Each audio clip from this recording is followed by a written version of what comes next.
Assalamualaikum warahmatullahi wabarakatuh. Alhamdulillah, bagaimana kabarnya? Semoga tetap dalam kondisi sehat walafiat. Nah, kali ini kita akan membahas mengenai bagaimana memodelkan neural network menggunakan TensorFlow dan Keras ya. Kemudian di sini juga kita akan mengimplementasikan neural network ini dengan menggunakan platform dari deep learning ya. Sekaligus sebagiannya itu juga masih menggunakan Skylab. Nah, kita lihat untuk kebutuhan library, di sini kita mengimpor Pandas, kemudian NumPy, Matplotlib, Seaborn. Nah, kita aktifkan dulu datanya, OneDrive-nya ya, untuk mengakses data yang ada pada Google Drive-nya. Kita klik OneDrive, connect to Google Drive.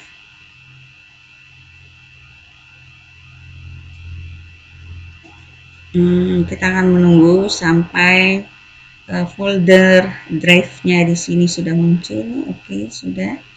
Kita klik.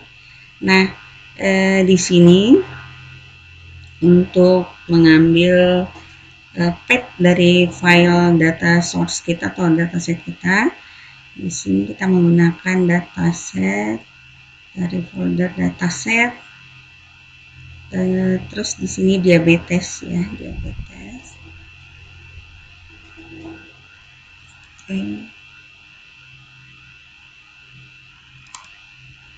Diabetes. Jadi dataset yang digunakan adalah data diabetes. Kita jalankan dulu. Kemudian pembacaan datasetnya ditampung pada variabel df. Kita tampilkan variabel df-nya, apa saja isinya dari dataset ini.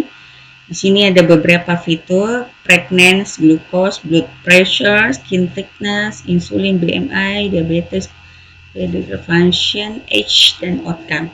Di mana pregnancy sampai age ini merupakan fitur. Outcome ini adalah output ya, variabel bebasnya, variabel terikat. Untuk melihat secara statistik bagaimana dataset ini bisa menggunakan kode df tadi, nama data frame-nya ya, kemudian describe, brackets. Di sini kita bisa melihat untuk setiap fitur ada jumlahnya, kemudian ada rata-rata, standar deviasi, nilai minimum, kemudian kuartil pertama, kuartil kedua, kuartil ketiga dengan nilai maksimum. Nah, di sini juga berfungsi, misalkan kita menentukan interval suatu nilai, kita kategorikan. Nah, itu akan memudahkan bagi kita untuk membuat range-nya ya, atau menentukan nilainya. Nah, kemudian untuk melihat bagaimana gambar dari dataset ini, sini kita menggunakan kode plt .figure. Untuk ukuran figurnya sendiri atau gambarnya itu kita mengambil 15,10. Jadi lebarnya 15, kemudian tingginya 10. Kemudian di sini juga mau dilihat bagaimana korelasi antara fitur-fitur yang ada. Kita menggunakan Seaborn dengan kode alias Seaborn sns.heatmap.df.correlate brackets not sama dengan true. Nah, di sini bisa dilihat ya bagaimana korelasi antara setiap fitur maupun output dari dataset ini ya. Dari dataset ini di sini ada yang memiliki correlation-nya 1, ada 0,13, ada 0,08 ya, misalkan untuk glukosa, kemudian blood pressure, dan seterusnya. Nah, selanjutnya kita membutuhkan input atau variabel yang akan diproses menggunakan model.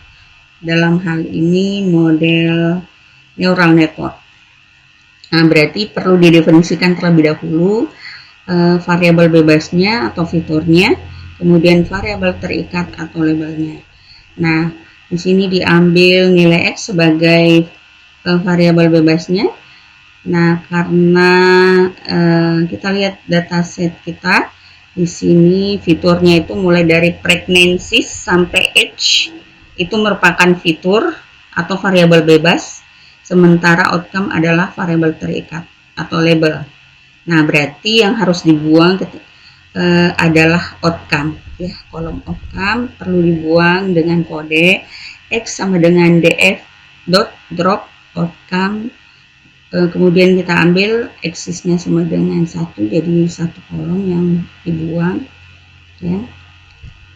Untuk variabel X, nah variabel Y di sini diambil outcome ya, outcome df dalam kurung outcome. Di sini digunakan dua tanda kurung siku supaya nanti dimensinya itu menjadi dimensi 2. Kita run. Nah, di sini terlihat ya, ukuran untuk variabel X itu adalah 768,8. Berarti ada 768 baris, 8 kolom. Kemudian untuk Y itu 768 baris, 1 kolom. Nah, selanjutnya dilakukan splitting data ya. Splitting data.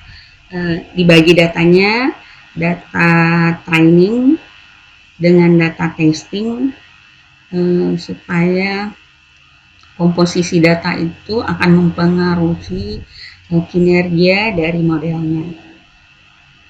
Di sini kodenya adalah from sklearn dot model selection import train underscore test underscore split. Jadi digunakan sklearn, dan kita masih menggunakan library sklearn, meskipun di sini diimplementasikan adalah deep learning, jadi fleksibel ya. Kemudian xtrain ya, didefinisikan xtrain, xtest, ytrain, ytest dengan metode train underscore test underscore split. Parameternya adalah x, y, test size sama dengan 0,2. Jadi diambil jumlah data tesnya adalah 0,2% dari keseluruhan data ya, keseluruhan data. Nah, kemudian kita cetak berapa dimensi atau jumlah dari X-trainnya, kemudian X-testnya juga. Oke. X-trainnya itu jadi data trainnya ada 614 baris, kemudian 8 kolom. Kemudian untuk trainingnya berarti 614 baris, kemudian 1 kolom. Demikian juga untuk tesnya ya, 154 baris, 8 kolom, kemudian y tesnya 154 baris, 1 kolom. Nah, data ini nanti yang akan dilatih maupun dites. Di sini anggaplah kita menggunakan deep neural network dengan arsitektur seperti ini. Ya, ini untuk memvisualisasikan bagaimana neural network itu dalam bentuk multi-layer. Ya. Jadi model deep learning, kemudian khususnya neural network. Nah, untuk membuat model dari deep learning sendiri atau neural network, sini kita memerlukan TensorFlow. Jadi from TensorFlow .keras.models import sequential. Nah, karena arsitektur yang dipakai di sini adalah sequential. Nah, kemudian diperlukan lagi layer-layernya ya. From TensorFlow.keras.layers spasi import dense layer untuk hidden layer, input layer, hidden layer sampai pada output layer. Nah, di sini untuk metodenya adalah sequential. Nah, kemudian ditampung pada variabel model. Kemudian variabel model ini ditambahkan layer, dense layer ya. Dan dense layer ini pertama adalah input layer dengan ukuran x.shape dalam kurung 1. Ya, jadi diambil semua data yang ada pada variabel x ya, data baris maupun data kolomnya, dan activation function atau fungsi aktivasi yang digunakan adalah ReLU. Nah, ReLU bisa dilihat di sini rectifier linear unit. Jadi merupakan unit linear ya. Ini unit linear. Kalau misalkan dia naik x-nya bertambah, berarti y-nya juga akan bertambah sampai batas nilai maksimumnya. Oke. Nah, di sini ditambahkan juga untuk hidden layer pertama model.add dense di sini 200 ya, hidden layer yang pertama. Jadi anggaplah tadi itu ini adalah input layernya. Nah, berapa jumlah input layernya? Input layer itu dia tadi memiliki kolom 8, kemudian jumlahnya ya sebanyak jumlah dataset yang ada. Nah, kemudian untuk misalkan hidden layer pertama, nah di sini hidden layer pertama sekitar 200 ya, 200 not. Kemudian activation ReLU, nah, kemudian ditambahkan lagi hidden layer yang kedua.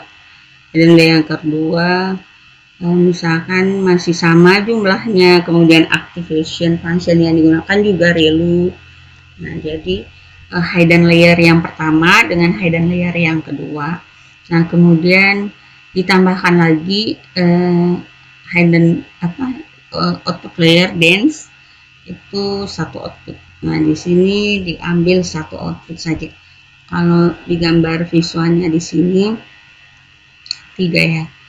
Jadi kalau misal kita yang kita butuhkan itu cuma 1, ya 1 saja. Kalau memang 3 ya 3, menyesuaikan dengan arsitektur yang akan kita build. Selanjutnya dilakukan proses compile ya. Compile ini membutuhkan optimizer Adam. Jadi parameternya itu berupa optimizer Adam untuk meningkatkan kinerja ya dari model, digunakan Adam. Kemudian loss atau errornya adalah MSE atau mean square error. Di run.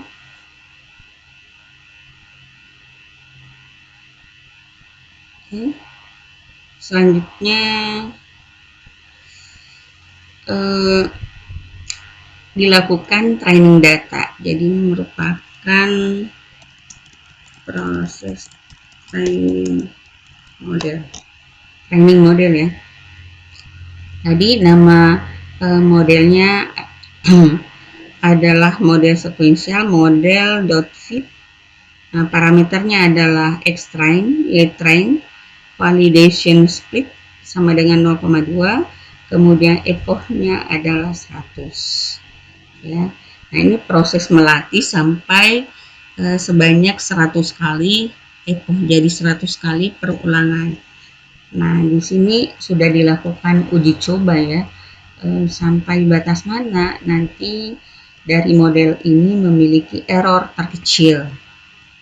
Nah, run.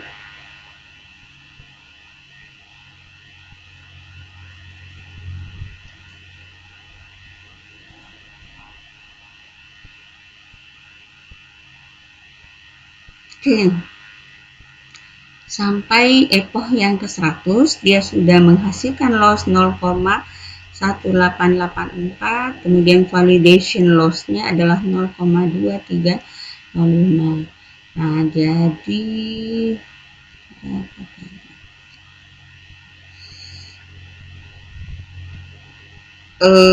mengalami fluktuasi ya, kadang naik kadang turun.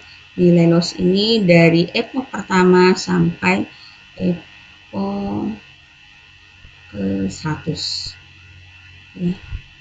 Ini semua divisualisasikan gambarnya.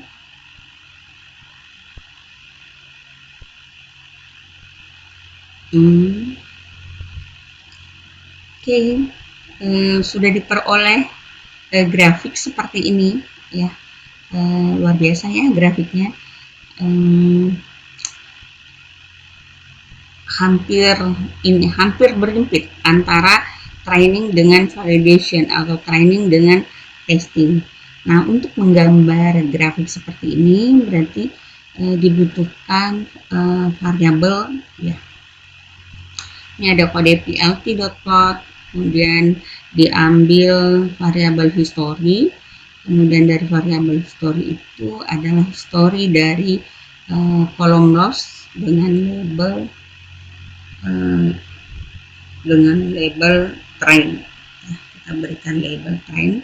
Kemudian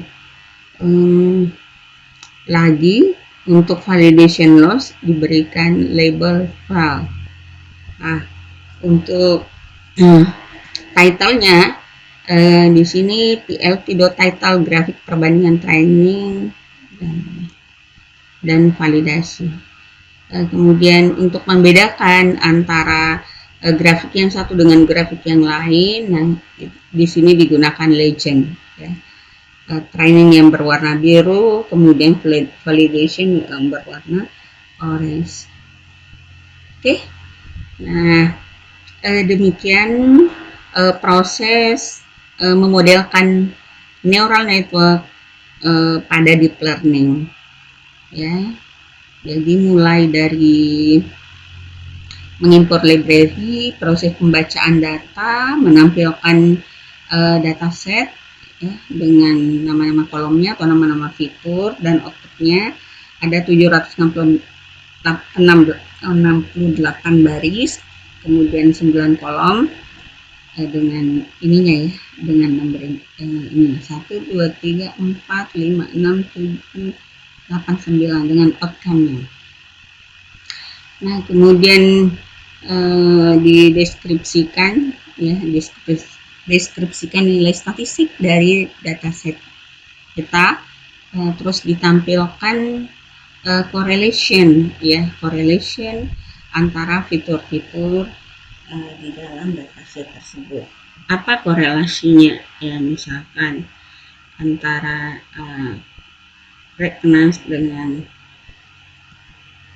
pregnance ya, pregnance dengan pregnance itu 1, kemudian antara glukose dengan pregnance itu 0,13.